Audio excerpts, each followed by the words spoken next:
A child prodigy is like a wildflower growing out of the crack in the sidewalk. Nobody told it what was right soil or wrong soil. Nobody lectured it on how deep its roots should go, or how tall it's allowed to grow.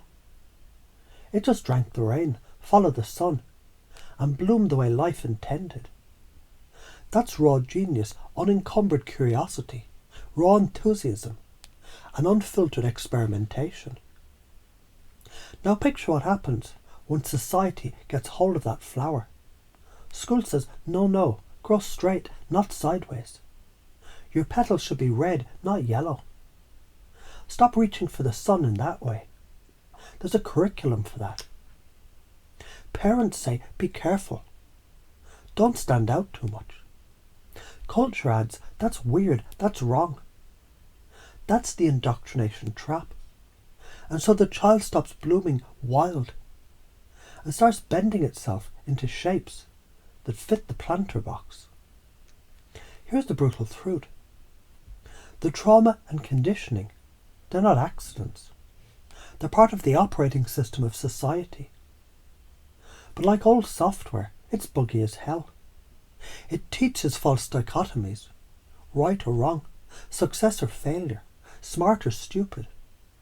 Reality isn't binary, it's analog. It's infinite shades of grey. And when you realise that, you unlock creativity.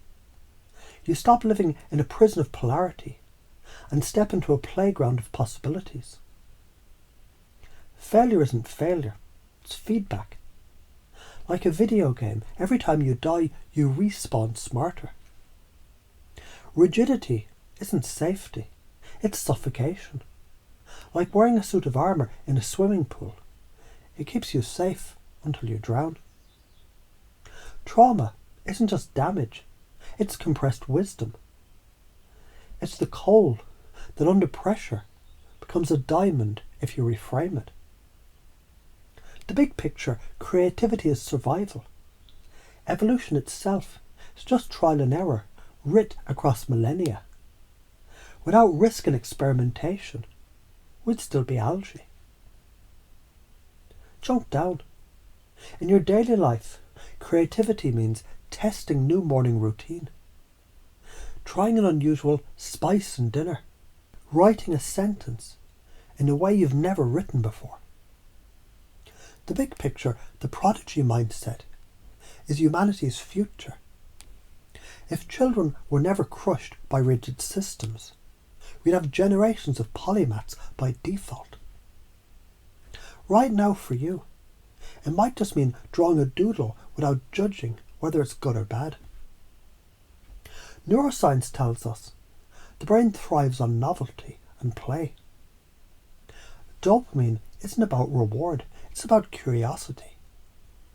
When you try something new, your brain literally rewires itself. New synapses form. Old ones prune. Trauma locks you into rigid loops. Experimentation breaks you out of them. It's like defragging your hard drive.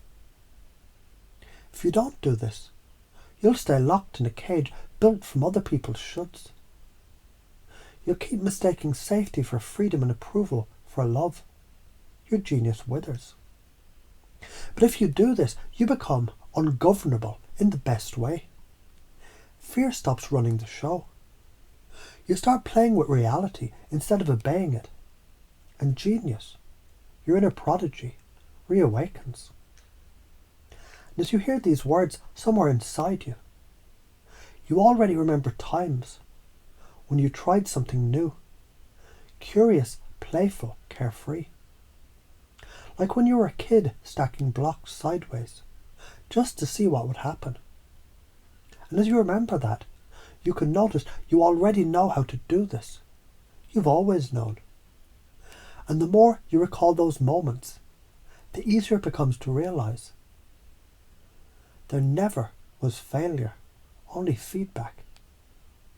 And as you let that sink in, your unconscious can begin to reorganise itself, opening new doors, testing, experimenting effortlessly. Don't mistake this for optional. If you avoid experimentation, the price is mediocrity. The karma is stagnation. It's like leaving a Ferrari parked in a garage because you're afraid of scratching the paint. You weren't born to play safe. You were born to test, crash, learn and fly. Look, kid, life doesn't give a shit about your excuses. You can either cower in the corner, worrying about what people think, or you can just say, fuck it, let's try. Every so-called genius you admire, they didn't know if it would work. They just tested. Da Vinci scribbled insane shit in his notebook, half of which didn't pan out. Tesla fried circuits in the lab. Every failure was fertilizer. That's why their seeds grew forests, while everyone else stayed in their tidy little gardens. Child prodigies aren't rare. They're default. The tragedy is society drills it out of us. But the glory is, you can reclaim it, resolve the trauma, reject the false dichotomies, embrace feedback, and live as an experimenter in chief. That's how science and art merge, how genius becomes natural, how you stop being a prisoner and start being a polymath,